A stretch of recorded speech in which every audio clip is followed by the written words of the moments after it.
If you told me 3 months ago I would be revamping my Bungo Stray Dogs OCs and divorcing them from the original franchise, I would not believe you. These OCs have been inserted into the BSD universe for years now, the cast far exceeding the 3 I started with, and I am still yet to draw them interacting with any canon characters. Which has led to the inevitable idea that I'll have more fun with these guys if I had a bit more control over the universe they come from. Because my god, how am I supposed to come up with story ideas if we never leave this damn airport? So I decided to redesign and rewrite their stories. I don't want to talk about too much right now, because I want to give every character their own more detailed video eventually with more backstory stuff. This is just basics because I don't want this video to be over an hour long because I'm talking about so many characters. I've changed a lot with these guys, but the one thing I knew I wanted to keep, even though it's the main gimmick of BSD, is keeping them named after authors and based on their works. It's always been a large part of the charm these OCs have over me, and I can't imagine getting rid of it. I'm just going to avoid mentioning their surnames unless absolutely necessary. Most of their works should be in the public domain anyway. Also, I'm keeping the story based in the United Kingdom, despite the fact I have never lived over there or even been there on holiday, because I think it would make even less sense if a character based on Peter Rabbit was living in the Texas of Australia. I'm going to talk about the context of the new world I came up with before I talk about any of the characters. Time's kind of broken. Each country is technologically stuck in a certain decade despite their clocks ticking as normal. So the United Kingdom has been stuck in the 1960s despite the fact it's the late 90s now. Attempts at development that are too advanced explode in the face of their inventors. The world's borders are currently completely closed. Any stuck travelers that can't get home have been granted citizenship and residency until the event ended. The world hasn't returned to normal, although bits of technology are appearing in decades that they don't come from. The public doesn't know that these objects come through fractures in time. The only people who know about this are people who don't know what they're looking at or want to control it. Spending time around these fractures will slowly grant people powers, which is definitely not an excuse to keep my character's abilities. I'm sorry, I just need them to have powers.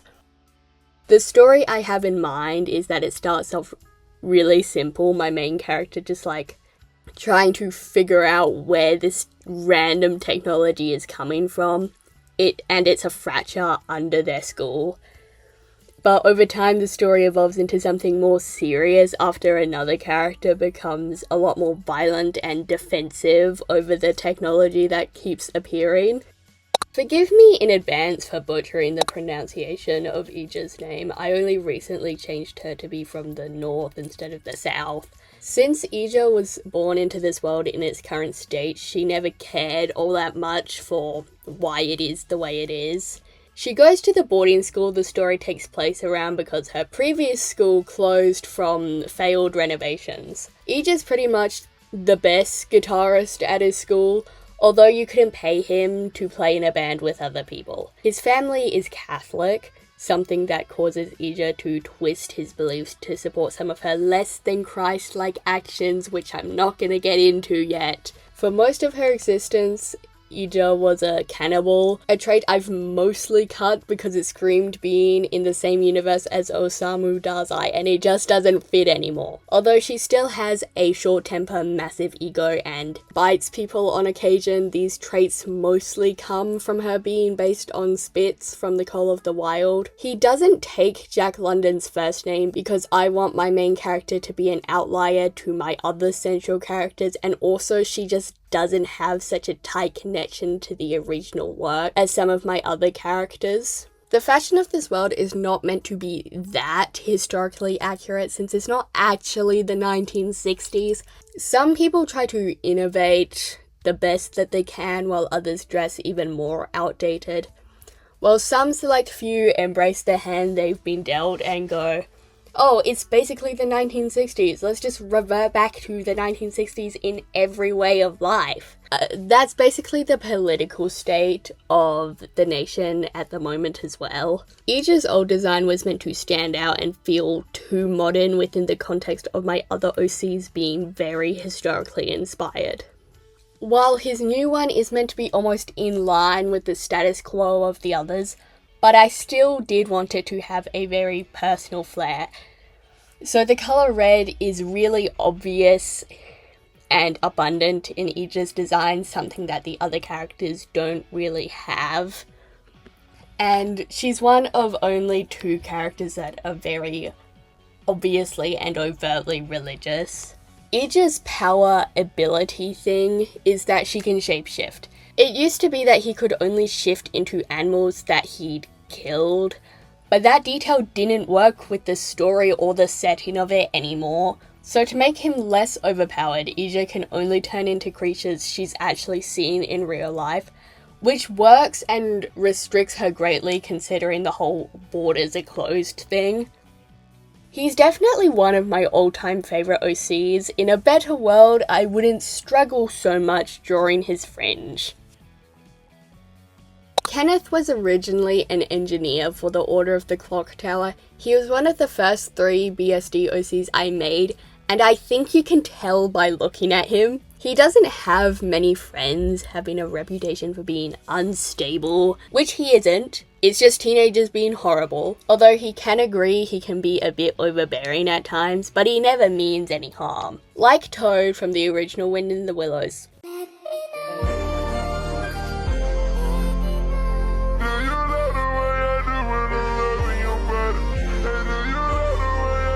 Yes, that Mr. Toad. Kenneth got into cars during a manic episode. But unlike Toad, the phase stuck around. Perhaps a side effect of not actually having a driver's license, he has a bit of a problem of crashing cars, something his neighbour has to deal with. He lives with one of my other characters, being one of the few kids at the school that isn't a boarder. I'd describe Kenneth and Ija's relationship as people who only got close because they were paired together for a project or seating plan and then ended up married. Kenneth is a smart person. Based on his original Bungo Stray Dogs counterpart, he could reverse engineer a magic nuclear bomb if he really tried. And that sounds cliche, and it is, coupled with the fact he doesn't have any friends, but it's more like he unwillingly isn't very social or good at interacting with people rather than, I'm a super genius who is above such trivial things as small talk. My biggest problem with his original design is how he just looks like Atsushi. And it was unintentional! Oh my goodness, why do you look like a Shinsokoku fan child if you're not meant to be a Shinsokoku loved child? What was I thinking? It needed to change. The main things I kept from his old design was his badger looking adjacent hair and purple as an accent colour to his green. The more purple in his design, and namely eyes, indicates how bad he's doing. Alexandria's Genesis, but if the purple was evil. In his old design, he was on the shorter side, but now he's a bit taller. Kenneth's ability used to be that he could destroy what he touched, but now I need him to have necromancy for plot reasons. But I also liked his old ability, so his new power is being able to rewind the physical state of a person or thing. So he can both destroy things and bring people back from the dead by rewinding them. Although it's never too good for the person being brought back, but he doesn't know that because how often do you bring people back from the dead? I love that Toad. I have a lot I want to say about Jonathan, and that's because he's gone through the most rewrites of all of my Bungo Stray Dogs OCs. I could never decide on what aspects of Swift's works I wanted to base him on, and part of that was because he was in the same universe as Nathaniel Hawthorne. I didn't realise this while I was drawing his new design, but I made him a priest like I'd always partially wanted him to be but couldn't make him. Specifically one that needs a break from his job. I can't lie though, most of the inspiration for him came from a different character. I took a bit of a sabbatical last year. Do you mean when you shacked up with a slut hairdresser but then she dumped you? Miss Mallon, please. Raise your hand if you want to ask a question.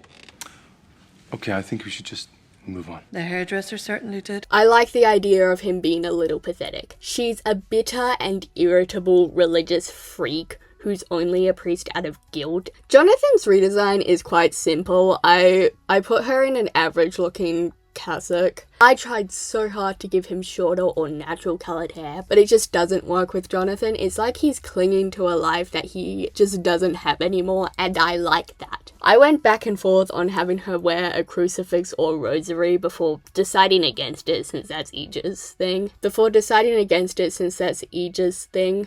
Speaking of, nobody enjoys having Jonathan as a teacher because he's insufferable to be around, but he takes most of his hatred out on Ija. The only time he isn't provoking her is when she bites someone, because Jonathan doesn't think biting people is that big of a deal. I wonder why. Prior to the rewrite, she had an ability very similar to Mount Lady from My Hero Academia, but that's been changed, so now she's able to alter other people's memories. I have to admit, she gives off the impression of being a massive loser for being a whole grown person fighting with teenagers.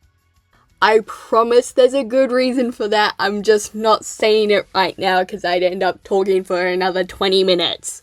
Jonathan takes a lot more traits from the author than a lot of my other characters, since I find the way Swift went about writing and publishing his satire really funny.